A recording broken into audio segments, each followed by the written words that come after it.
Kiwis akhirnya membuat suatu dongle. Ya, kenalin, namanya adalah Kiwis Allegro. Penasaran kayak apa? Langsung aja kita bahas. Let's go!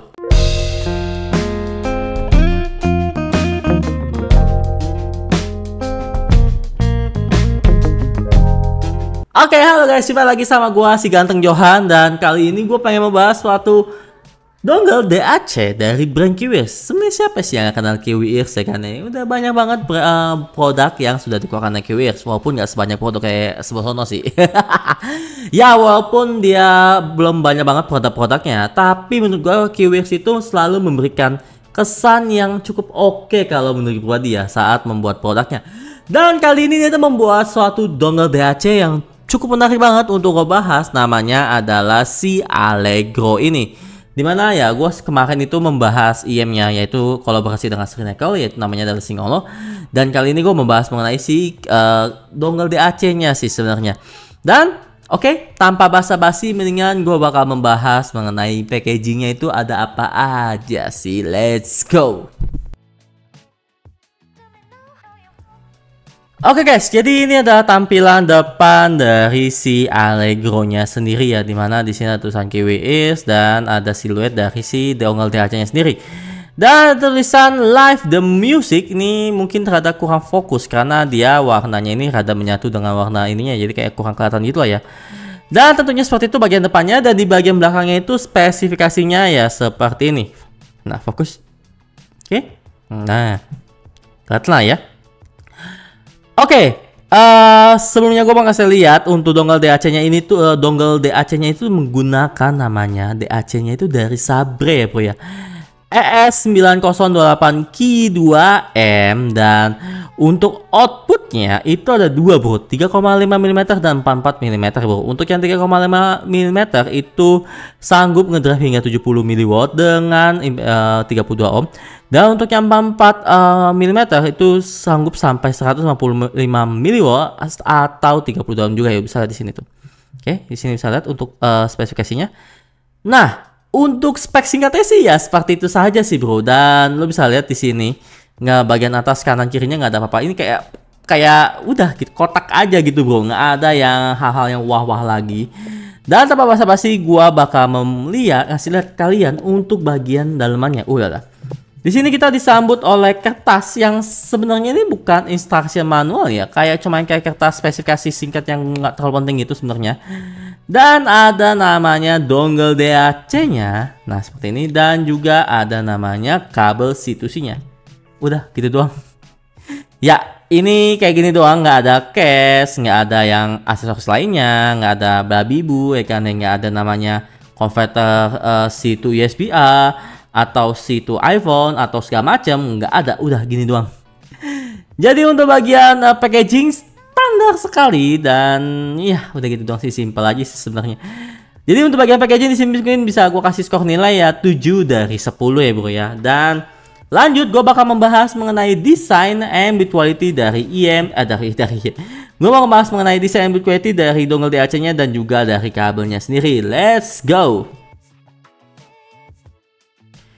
Nah, sekarang yang bakal gue bahas yang pertama terlebih dahulu, yang mudahnya dulu kali ya, kabel C2C-nya. Nah, ini seperti ini.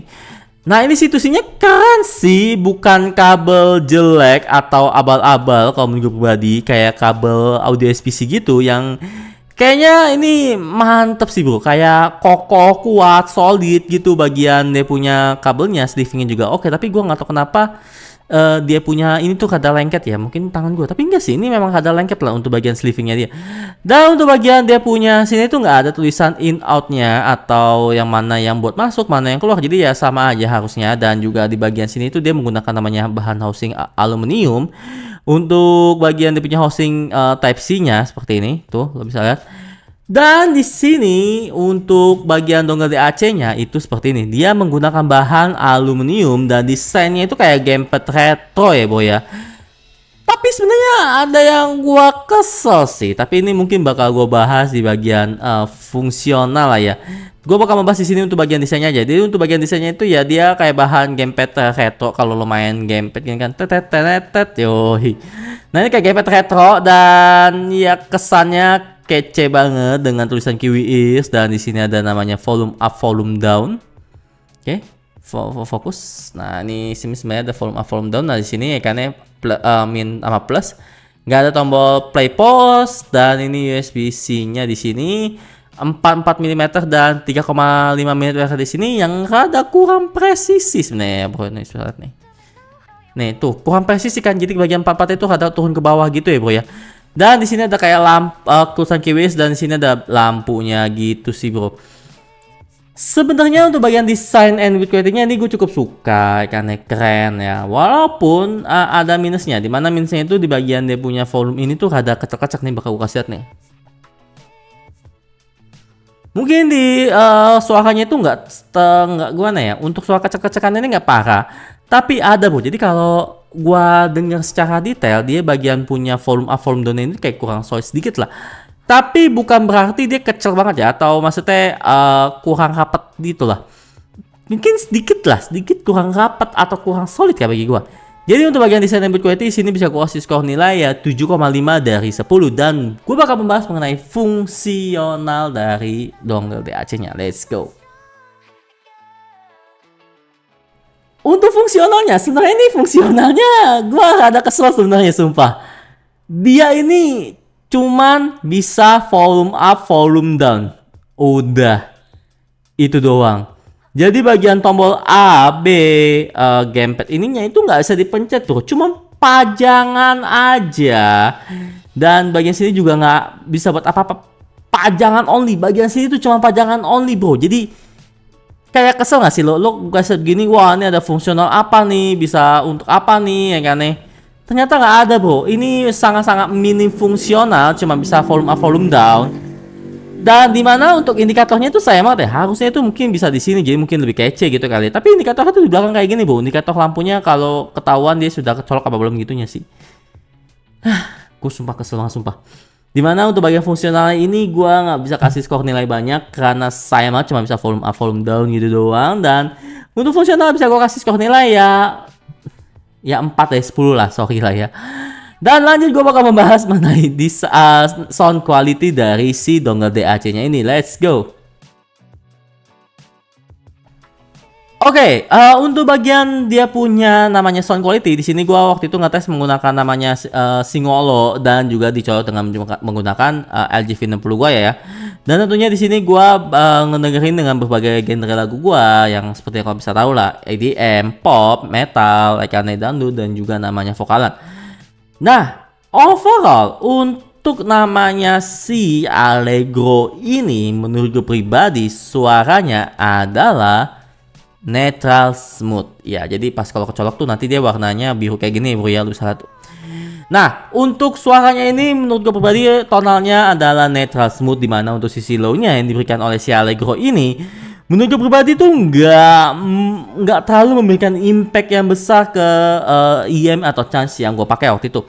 Dimana jadi untuk sisi low-nya itu nggak memberikan impact yang besar, tapi dia membuat low-nya itu jadi lebih agak bersih dan smooth ketimbang saat gua pakai si Allegro ini ya. Jadi kayak mungkin lebih bersih, lebih smooth, lebih rapi untuk sisi low-nya ini. So untuk sisi low-nya ini bisa gua kasih skor nilai ya 7 dari 10. Dan next gua bakal membahas mengenai sisi mid-nya. Untuk mid-nya ini tuh buset dah. Ini gila sih, jadi kayak si Singolo ini tuh yang mantep ya bagian midnya ya. Ditambah pakai si Allegro ini, jadinya itu midnya itu lebih mantap lagi, bersih, bening, maju ya kan, udah maju lagi gitu ya kan. Tapi nggak maju yang sampai nyemprot banget ya, tapi dia ada sedikit maju gitu. Tapi memang untuk bagian midnya ini kayak menambah kenikmatan duniawi di chance kalian nanti. Jadi mungkin kalau mid kalian yang ada skip mundur pakai dongle DAC ini jadi sedikit maju lah, seperti itu ya, bro ya. Dan untuk bagian midnya ini bisa gue kasih skor nilai ya 8 dari 10. Dan untuk bagian high-nya ini sebenarnya bisa gue bilang dia nggak nambah pedes ya, malah ngebuat sisi high-nya ini jadi lebih smooth, santai, lebih bersih, tapi nggak menambah isi dari sisi high-nya ini. Dan ya untuk suara dari si high-nya ini kalau menurut pribadi dari si Allegro ini tuh ya kesannya kayak high yang smooth lah, hanya santai lah. Jadi untuk bagian high-nya ini bisa gue kasih skor nilai ya 7 dari 10. Lanjut gue bakal membahas mengenai teknikal. Wah, untuk teknikal ini sebenarnya mantap ya bro ya, overall ya bro ya. Gue bisa bilang bersih, lega, cakep banget untuk bagian teknikalnya nih. Ngebuat suara si Singolo yang pas gue dengerin itu lebih mantep lagi, lebih detail lah intinya lah. Bisa gue bilang lebih ke arah yang lebih mantap ketimbang sebelumnya dari si Singolonya ini ya. Jadi pas gue pakai Allegro ini, pas gue colok ke si Singolo jadi kayak menambah menambah detail ya kan, menambah kesan smooth, santai, relax, tagging. Wah gila, enak lah intinya lah. Jadi memang kalau QC itu kayak memang sinergi dengan namanya si Singolonya sendiri ya bro ya. Jadi kalau untuk sisi teknikal ini, kalau menurut gue pribadi bisa gue kasih skor nilai 8 dari 10. Nah, untuk harganya berapa sih Jo ya kan ya? Untuk harganya itu sebenarnya kesannya rada cukup agak murah ya bro ya.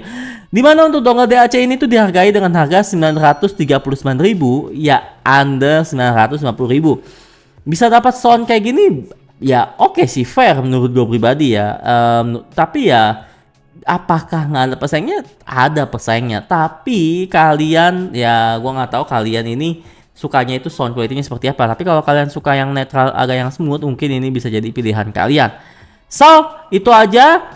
Kalau menurut gue pribadi, thank you banget untuk Om Sebastian dari Sound Dignity. Dan jangan lupa untuk di like, comment, subscribe, and share ke teman-teman kalian. And see you next time. Bye-bye.